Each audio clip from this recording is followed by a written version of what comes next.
सूत जी को नमस्कार, श्रीमद् भागवत को नमस्कार, माँ सरस्वती को नमस्कार, भगवान के नर नारायणों को नमस्कार, व्यास देव जी को नमस्कार, उद्धव जी को नमस्कार करके श्रीमद् भागवत की चर्चा करते हैं। आज हम भगवान के अन्य लीला चरित्रों का वर्णन करेंगे। उद्धव जी कहते हैं, इसके बाद श्री कृष्ण अपने माता पिता देवकी वसुदेव को सुख पहुंचाने की इच्छा से बलदेव जी के साथ मथुरा पधारे और उन्होंने शत्रु समुदाय के स्वामी कंस को ऊंचे सिंहासन से नीचे पटक कर तथा उसके प्राण लेकर उसकी लाश को बड़े जोर से पृथ्वी पर घसीटा। संदीपन मुनि के द्वारा एक बार उच्चारण किए हुए सांगोपांग वेद का अध्ययन करके दक्षिणा स्वरूप उनके मरे हुए पुत्र को पंचजन नामक राक्षस के पेट से यमपुरी से लाकर दे दिया। भीषम कंदिनी रुक्मिणी के सौंदर्य से अथवा रुक्मी के बुलाने से जो शिशुपाल और उसके सहायक वहां आए हुए थे, उनके सिर पर पैर रखकर गांधर्व विधि के द्वारा विवाह करने के लिए अपनी नित्य संगिनी रुक्मिणी को वे वैसे ही हरण कर लाए जैसे गरुड़ अमृत कलश को ले आए थे। स्वयंवर में 7 बिना नथे हुए बैलों को नाथ कर नागनजीती सत्या से विवाह किया। इस प्रकार मानभंग हो जाने पर मूर्ख राजाओं ने शस्त्र उठाकर राजकुमारी को छीनना चाहा। तब भगवान श्री कृष्ण ने स्वयं बिना घायल हुए अपने शस्त्रों से उन्हें मार डाला। भगवान विषयी पुरुषों की सी लीला करते हुए अपनी प्राण प्रिया सत्यभामा को प्रसन्न करने की इच्छा से उनके लिए स्वर्ग से कल्प वृक्ष उखाड़ लाए। उस समय इंद्र ने क्रोध से अंधे होकर अपने सैनिकों सहित उन पर आक्रमण कर दिया, क्योंकि वह निश्चय ही अपनी स्त्रियों का कीड़ा मृग बना हुआ है। अपने विशाल डील डोल से आकाश को भी ढक देने वाले अपने पुत्र भौमासुर को भगवान के हाथ से मरा हुआ देखकर पृथ्वी ने जब उनसे प्रार्थना की, तब उन्होंने भौमासुर के पुत्र भगदत्त को उसका बचा हुआ राज्य देकर उसके अंतपुर में प्रवेश किया। वहां भौमासुर द्वारा हर कर लाई हुई बहुत सी राजकन्याएं थी। वे दीन बंधु श्री कृष्णचंद्र को देखते ही खड़ी हो गईं और सबने महान हर्ष, लज्जा एवं प्रेम पूर्ण चितवन से तत्काल ही भगवान को पति रूप में वरण कर लिया।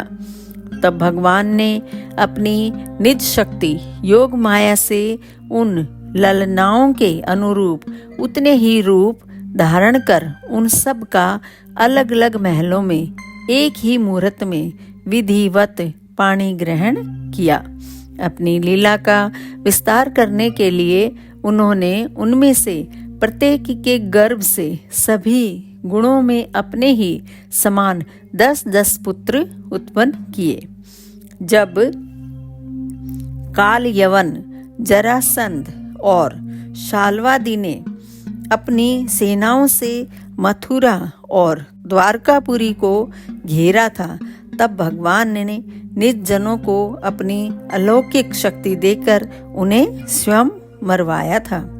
शंबर, द्विद, बाणासुर, मूर, बलवल तथा दंतवक्त्र आदि अन्य योद्धाओं से भी किसी को उन्होंने स्वयं मारा था और किसी को दूसरों से मरवाया। इसके बाद उन्होंने आपके भाई धृतराष्ट्र और पांडु के पुत्रों का पक्ष लेकर आए हुए राजाओं का भी संहार किया, जिनके सेना सहित कुरुक्षेत्र में पहुंचने पर पृथ्वी डगमगाने लगी थी। कर्ण, दुशासन और शकुनी की खोटी सलाह से जिसकी आयु और श्री दोनों नष्ट हो चुकी थी तथा भीमसेन की गदा से जिसकी जांघ टूट चुकी थी, उस दुर्योधन को अपने साथियों के सहित पृथ्वी पर पड़ा देखकर भी उन्हें प्रसन्नता न हुई। वे सोचने लगे, यदि द्रोण, भीष्म, अर्जुन और भीमसेन के द्वारा इस 18 अक्षौहिणी सेना का विपुल संहार हो भी गया तो इससे पृथ्वी का कितना भार हल्का हुआ। अभी तो मेरे अंश रूप प्रद्युम्न आदि के बल से बढ़े हुए यादवों का दुस्सह दल बना ही हुआ है। जब ये मधुपान से मतवाले हो लाल लाल आंखें करके आपस में लड़ने लगेंगे, तब उससे ही इनका नाश होगा। इसके सिवा और कोई उपाय नहीं है। असल में मेरे संकल्प करने पर ये स्वयं ही अंतर्ध्यान हो जाएंगे। यूं सोचकर भगवान ने युधिष्ठिर को अपनी पैतृक राजगद्दी पर बैठाया और अपने सभी सगे संबंधियों को सत्पुरुषों का मार्ग दिखाकर आनंदित किया। उत्तरा के उदर में जो अभिमन्यु ने पुरु वंश का बीज स्थापित किया था, वह भी अश्वत्थामा के ब्रह्मास्त्र से नष्ट सा हो चुका था, किंतु भगवान ने उसे बचा लिया। उन्होंने धर्मराज युधिष्ठिर से 3 अश्वमेघ यज्ञ करवाए और वे भी श्री कृष्ण के अनुगामी होकर अपने छोटे भाइयों की सहायता से पृथ्वी की रक्षा करते हुए बड़े आनंद से रहने लगे। विश्वात्मा श्री भगवान ने भी द्वारकापुरी में रहकर लोक और वेद की मर्यादा का पालन करते हुए सब प्रकार के भोग भोगे, किंतु सांख्य योग की स्थापना करने के लिए उनमें कभी आसक्त नहीं हुए।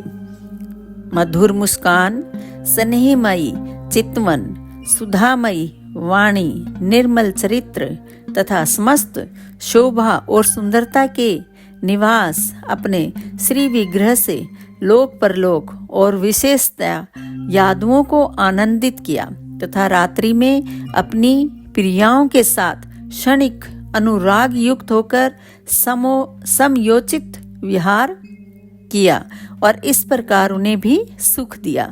इस तरह बहुत वर्षों तक विहार करते करते उन्हें गृहस्थ आश्रम संबंधी भोग सामग्रियों से वैराग्य हो गया। ये भोग सामग्रियां ईश्वर के अधीन हैं और जीव भी उन्हीं के अधीन हैं। जब योगेश्वर भगवान श्री कृष्ण को ही उनसे वैराग्य हो गया, तब भक्ति योग के द्वारा उनका अनुगमन करने वाला भक्त तो उन पर विश्वास ही कैसे करेगा। एक बार द्वारकापुरी में खेलते हुए यदुवंशी और भोजवंशी बालकों ने खेल खेल में कुछ मुनीश्वरों को चिढ़ा दिया। तब यादव कुल का नाश ही भगवान को अभिष्ट है, यह समझकर उन ऋषियों ने बालकों को शाप दे दिया। इसके कुछ ही महीने बाद भावेवश वृषणी, भोज और अंधक वंशी यादव बड़े हर्ष से रथों पर चढ़कर प्रभास क्षेत्र को गए। वहां स्नान करके उन्होंने उस तीर्थ के जल से पितृ, देवता और ऋषियों का तर्पण किया तथा ब्राह्मणों को श्रेष्ठ गौएं दी।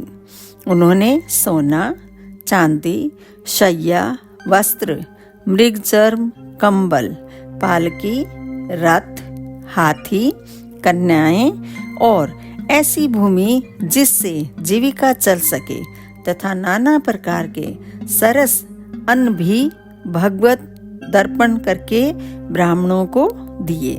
इसके पश्चात गो और ब्राह्मणों के लिए ही प्राण धारण करने वाले उन वीरों ने पृथ्वी पर सिर टेक कर उन्हें प्रणाम किया। यहाँ पर दोस्तों हमारा ये अध्याय समाप्त होता है।